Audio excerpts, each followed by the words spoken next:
Tornado-ravaged states are Federal Emergency Management Agency, or FEMA, to aid in their recovery. Now, the latest storms have killed dozens in Kentucky, Missouri, and Oklahoma in just the past few days. But along with the extreme weather, FEMA's been hit with extreme cutbacks. Let's chat with Homeland Security correspondent Nicole Sganga now, joining us to give us a bit more insight into all of this. Nicole, great to see you this morning. How is FEMA managing this onslaught of damage in so many places at the same time that their own funding is shrinking?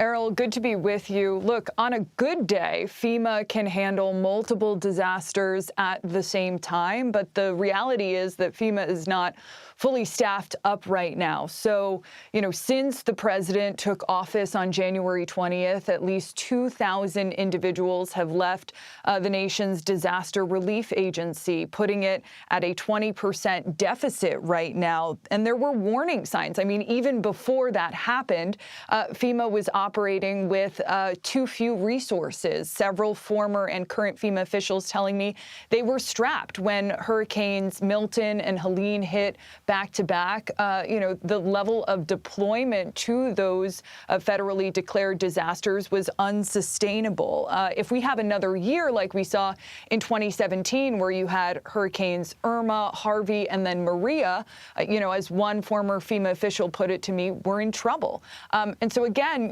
FEMA is designed to handle multiple disasters, at any given time. But, just last year, there was a federally declared disaster once every other day. But again, right now, the agency is not what it used to be in terms of staffing. And there's a lot of concern so close to hurricane season that, in fact, they won't be prepared. In fact, CBS News has obtained an internal review from FEMA indicating as much, that when the acting administrator was briefed just last week, he was told that FEMA's not ready for hurricane season.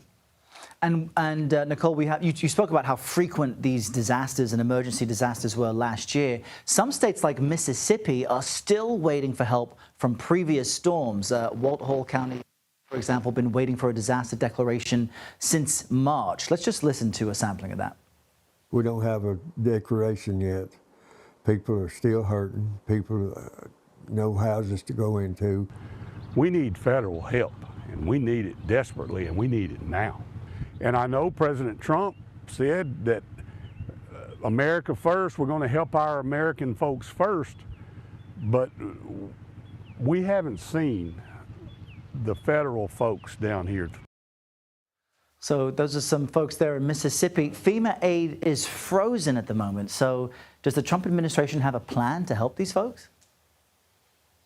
Yeah, Errol, Mississippi is in a bit of a disaster purgatory right now. Just to give you a sense of the timeline, there were nearly 20 tornadoes that ripped through the state back in March 14th and 15th.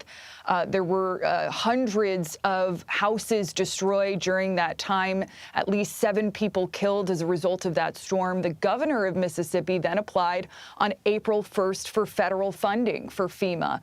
We still have not seen that funding come through, even though in neighboring Arkansas, which saw the same series of tornadoes and storms, that federal funding did come through on May 13th.